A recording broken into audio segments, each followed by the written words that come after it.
body within the district. And let's see if we can work together for one common goal to make sure that the district is represented in Washington and in the state of Georgia. But that takes listening, that takes caring, that takes empathy. So I've done this all of my life and I will continue. Matter of fact, it's not I will continue, I am continuing as we speak.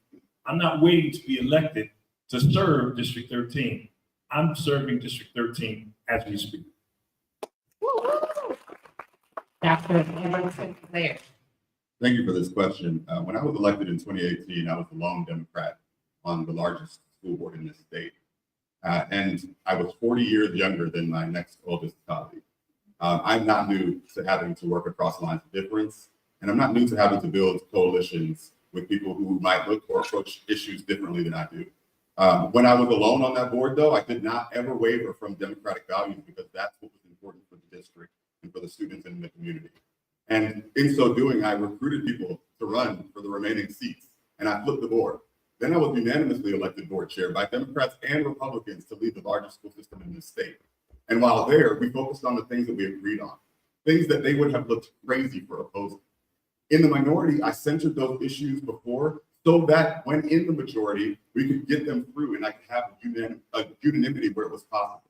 And then where there was a disagreement, we still clung to our values of progressive policy and did the right things for students, expanding the largest budget in this state's history, hiring more social workers, counselors, mental health professionals, and school nutrition officers, giving every single employee a raise in Gwinnett County, especially our paraprofessionals and our bus drivers.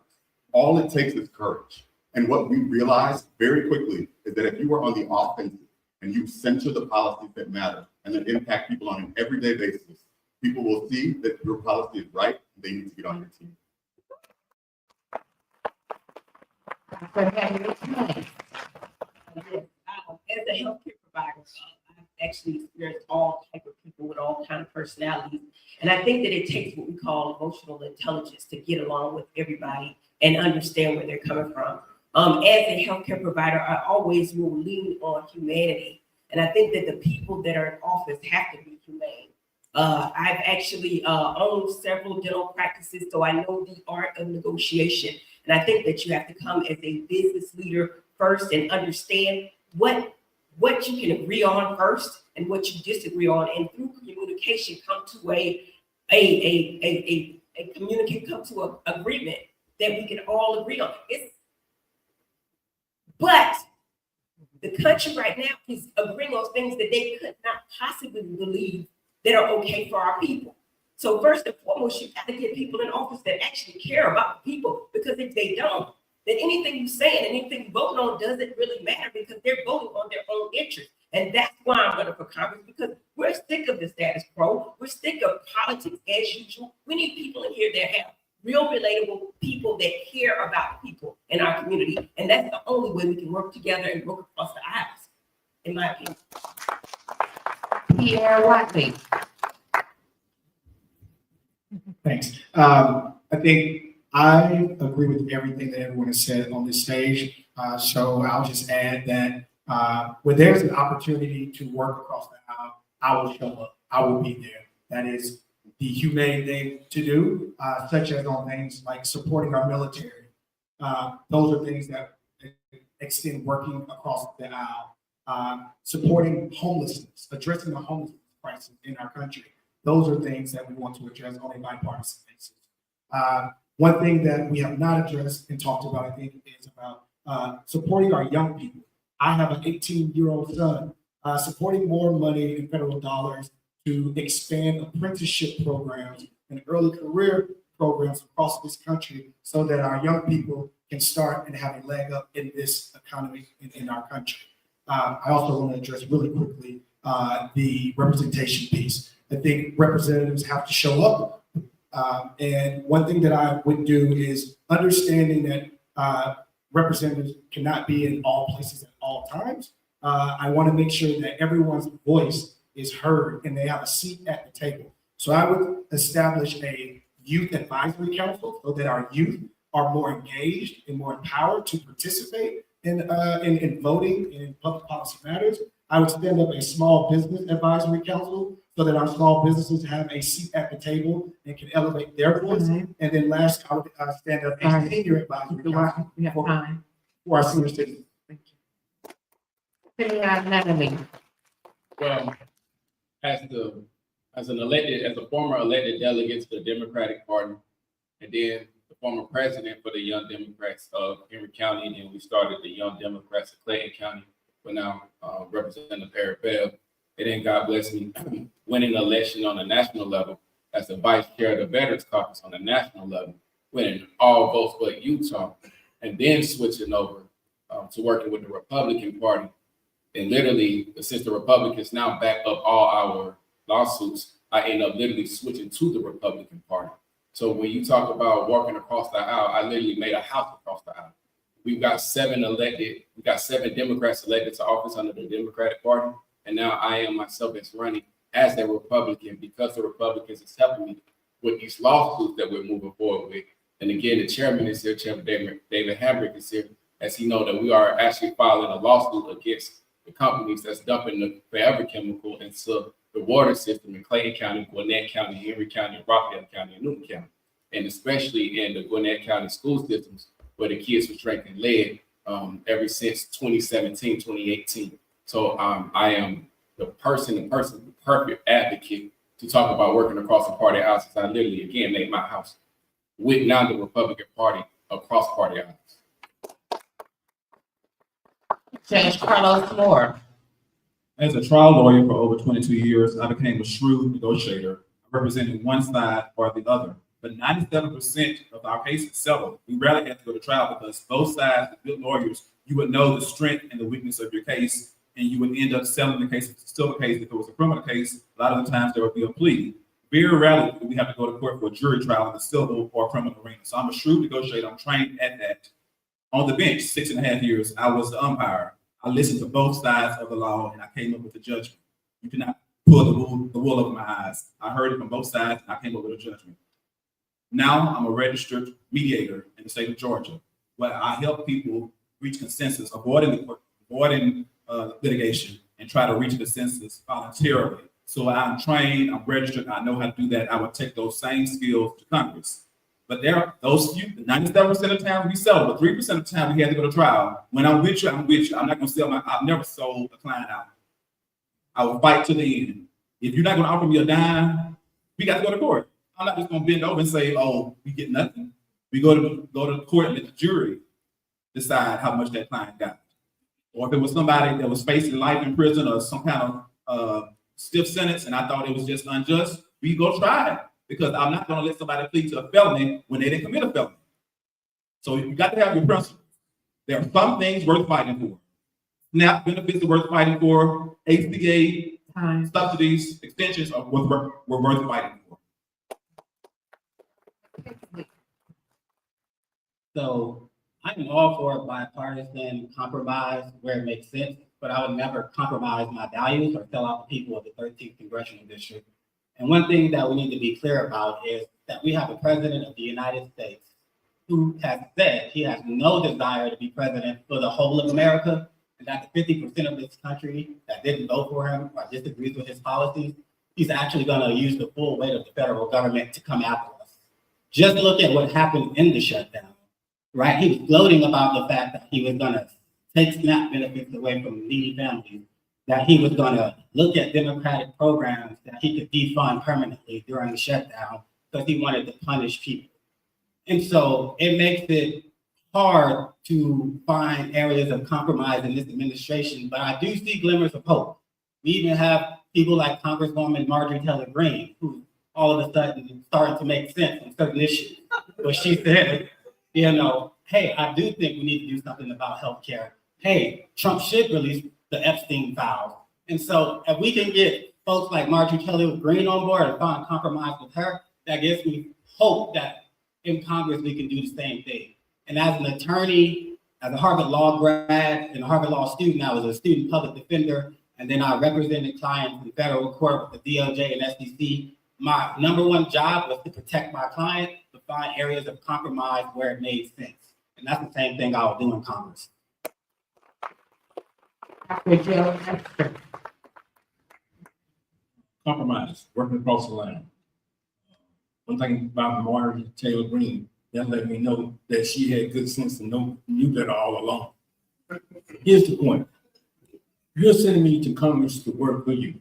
I will work across the line, on the line, above the line, but I will never forget the folks that sent me to work. That's you.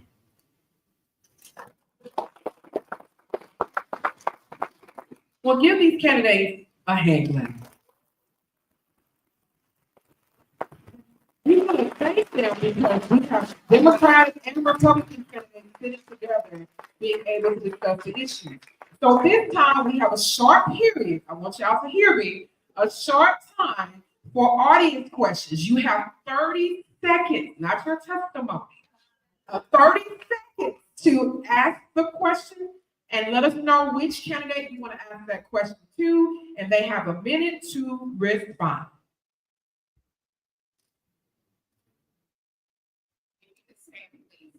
And if you happen to have a question, please come to the aisle and they can be able to give that question to you. Please raise your hand so we can move quickly and swiftly.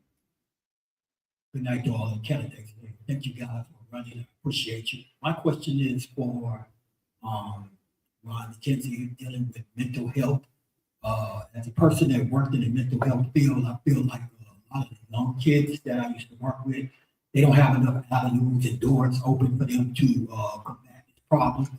And it doesn't seem to be anything being done on a state or a local level to combat it either. So what I'm trying to see is there anything being done to, like a lot of facilities being shut down, no resources. Is there anything being done to combat mental health crisis in this country and in the state and city?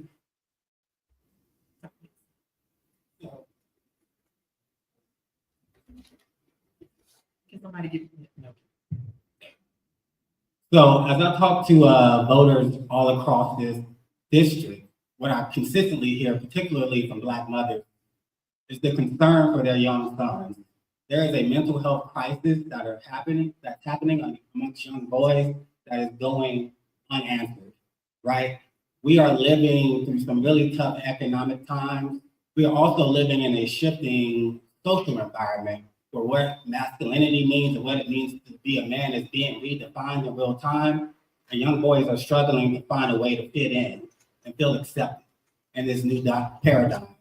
And so at the same time, we're seeing mental health resources being stripped from our communities. We're seeing it being de-emphasized in our healthcare system. And we're seeing literally the federal government coming after mental health resources, particularly for Black and brown communities and for women. And so one of the things that I would focus on is making sure that we have the funding in place so that we can make sure our mental health resources and centers are getting the funding that they need, but also that we're building the mentorship and the pipelines and the programs for young boys to find community, to stay engaged, because that's really important, finding community amongst your peers. Thank you. Well, okay. Thank you guys for being here. If you can speak into the mic, so we can. Thank you guys for being here. We talked a lot about making voting a national holiday, but what else can you do to promote voters, especially young voters, to get up and vote and not be so disillusioned with the process? Who are you asking the question to? You can answer. Mr. Pierre. Thank you. As I mentioned earlier, that's a great question. I think empowering our youth, empowering first-time voters is the key that's going to power us through the next generation. As I stated earlier, one of the things that I would do is go and meet the young people where they are. A lot of times, as you guys know, when you're 18, under 21, you are, the last thing that you're thinking about is voting and your civic duties and how it actually impacts you. And so that's why I would, for sure, the first day stand up in District 13, a youth advisory council made up with representatives of young people under the ages of 21. And so that we are listening to them, so that we understand the needs that they care about, and so that we can adequately address them. In addition to that, I would go out to rec centers. I would go to elementary schools. I would go to middle schools and create a feeder pipeline so that we can keep those young people engaged. Thank you so much. Can I rebuttal? Can I rebuttal to that question? It's whoever they ask it to, audience. Okay, thank you to everyone that came out tonight. I am thrilled to see that we have a group of people who really want to represent us. I'm coming from an educational background. I have done career days for many, many years. I have never had a student to raise their hand to say they want to be a politician. So I would like to know who on this stage would like to elaborate on how do you grow a politician from an elementary perspective that would transition from elementary, middle, high, and college. Were you asking it to specific individuals or Whoever would like to take the floor. Okay. I'll take that. One of the things that I learned as a young person was civics. We don't teach civics anymore. So no one knows exactly who does what, who's responsible for what. We've got to make sure that we actually teach civics. Who's responsible on the local level, who's responsible in the county, the state, and the federal level. We have to talk and teach about the three equal branches, or supposedly equal branches of legislation within the United States. We've got to start teaching about the importance of civics. It's just that easy. And this is what got me involved in public service. And I don't say politics, I say public service, because that's how I learned civics. That civics is all about public service. Yeah. And please let us know who you're asking the question to so that candidates can know who to answer. So the question is for the panel, whoever wishes to take a shot at it. Going to the international politics with the hashtag and Eye on Sudan. What are your stand on the issue in Sudan, the humanitarian crisis that is currently there? And what is your approach, or will be your approach with that case or with that issue that's taking place right now? Thank you. Would you like her to, yeah, understand? I want her to repeat the question. If you could just repeat the actual question. Yes. The question. So the stand on the issue of the humanitarian crisis in the country of Sudan currently. Talking about the genocide right now? Yes. Okay. Oh, okay. So what's currently going on in Sudan is absolutely tragic. And what we do need to do, in my perspective, is actually try to find a way to bring in some type of aid to Sudan, and try the same way that we was providing those safe passages for South Africa here to America. We need to possibly move forward to bring in that type of approach for Sudan here as well. I don't believe a genocide should happen in any form, in any place across the country, across the globe. You see what's currently going on in the DRC, formerly known as Zaire. That genocide is still taking place right now as well. So when it comes to the foreign policies, we should not, as a country, allow all of these citizens to just get wiped out just due to whatever's currently going on. Stabilization to an economy is key. We don't have to necessarily open up the doors if that's the issue, but we can move forward with infrastructure development, bringing in jobs even to those other countries and creating those new partnerships arrangements. Also, those who are asking questions, please make sure that you ask your questions in the 30 seconds. We have a hard stop at 9, and candidates, make sure you are following the time as well. You have 1 minute. This question is for Everton Blair. Seems like the people are very unhappy with the representation that we have in Congressional District number 13. What will you do different than what David Scott is doing right now? Thank you for the question. I mean, we've spoken earlier about just the need to have different regional offices and a member of Congress who knows how to be accessible and be present. But I also think you should have a member of Congress who knows how to use the internet. And transparently, we are way too technologically advanced to not be more connected to who our member of Congress is, where they stand on issues, and what's going on. And so I would have to answer the small business question earlier, I would have a repository of the small businesses in the community where everybody knows how to contact me and I know how to contact them. And if there's a pain point or an issue that's happening in their venture, they know exactly how to reach my constituent services office and my district director to really rally for those federal funds that we're sending through the Small Business Administration to be something that they can benefit from. I also think that there just needs to be way more of a communication two-way, where your member of Congress is surveying you, and it's not just asking for your vote every other year, but it's engaging you deeply on where you stand on specific issues so that they can best represent the amalgam of different issues and interests in the community. So thank you for the question. Thank you.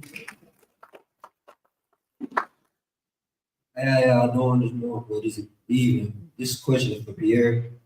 I remember you had said something about veterans, and I want to know what are you going to do if moving forward about the problem of homeless veterans in America? Well, not just America, in the state we have right now. Most of the homeless men I've met were veterans. Most of the homeless women I've met are veterans. So what do you think? Thank you for the question. I think that's an issue that addresses the affordability crisis. Our veterans are the people who serve, and we should always defend them 100% every time, no questions asked for that. And so thank you for your sacrifice and service to the country. Veterans homelessness is something, the one thing that I would do is expand housing specifically for veterans and have housing for them and incentivize builders to build more housing for our veterans. Separately, I would expand the VA budget to expand housing vouchers for our veterans. Lastly, I would expand small business benefits and programs so that our veterans can get started to establish their own businesses as well, so that they can get on a path of sustainability. And I think that's key. So thank you for the question. Thank you.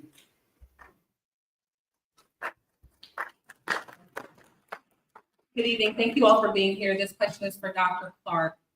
Dr. Clark, what do you believe are the most critical issues facing our young people, I would say 25 and below, and how can we galvanize them to get out and vote in these upcoming elections on that issue, whatever you think it is? Absolutely. So we talked a lot about affordability on this stage, and our young people are finding themselves in a position where they can't move out of their parents' house. They can't, we're in a situation where affordability is really impacting their ability to be as impactful as they want to be in this economy. They are innovative. They have great ideas. We also have seen attacks on higher education, and that is a big deal. And for our people under 25, they want to go to college, but one, they're scared of those student loans because they're out of control. Two, the programs that they want to get into are now, we're seeing from this administration, they're cutting them. And we want to make sure that we are feeding into our young people. Again, I'm the co-chair of the Future Caucus, and these are the things that we talk about. I also want to say the jobs of the future are not, or the jobs that we have right now are, sorry, I hit time. Good evening. This question is for Peter Bourne. You spoke specifically on taxes and how taxes are not a free lunch. How would you redirect the taxes that billionaires are actually living off of, or a lot of the different corporations, when there's not trickle down in those situations? How would you redirect that money since it's not a free lunch? Well, like I said before, top 10% of this country pay for 72% of all the taxes, federal taxes. We have a $37 trillion debt. So the top 10%, that's people making $150,000. That's people in this room. The top 50% pay for 97% all the taxes, all the federal taxes, push down that debt. That's people making $51,000. So you're in the top 50% of the nation. So when we're talking about taxing billionaires and these ultra wealthy people, you got to understand those people are going to just move their money and leave. When those taxes come down, they're going to land on us. We got to make sure when we're talking about taxes, we want tax decreases for the everyday person, so they can afford housing, so they can afford food. Prices are going up throughout the nation for all kinds of things. You got to make sure you're not burdening our everyday citizen. Time. And we can take about one or two more questions because we definitely want to make sure we respect the time of the venue. Thank you all for being here. There's been a ton of questions about individuals being able to be available in Washington, D.C. and also be available for their constituents. Everyone says that they're going to be available. Mr. Watley, do you have any type of experience, professional experience, where you've shown to be available for individuals in 2 different locations, like you would be expected to do for District 13? Thank you. So that's a great question. One of the things that I've been very blessed to do, I attended Howard University in DC. As I said earlier, I'm a father. My son is 18. I've been able to, I finished school by traveling back and forth between DC and Georgia, and my son, graduated recently in May. Currently today, I serve as one of the most senior government relations professionals in this country, where I serve in DC, but I advocate for people right here in Georgia 13. I fight for equity, inclusion, fairness, and I stand up every day fighting for folks. And so when our congressman is not showing up in DC, I'm actually there in the halls of Congress doing the work. I've done the work, standing up for people, and I will continue to do so as my entire adult life. Thank you. Good evening. Thank you all for being here. I'm Carmisha Washington Smith. I am currently in a runoff here in Stonecrest for City Council. I would like to find out, being a candidate for City Council, your office will need to be in contact with ours. How will you go about making sure that the needs of the municipals are met from your office to ours, and staying in contact with us to ensure you understand our needs? And that would be for Mr. Moore.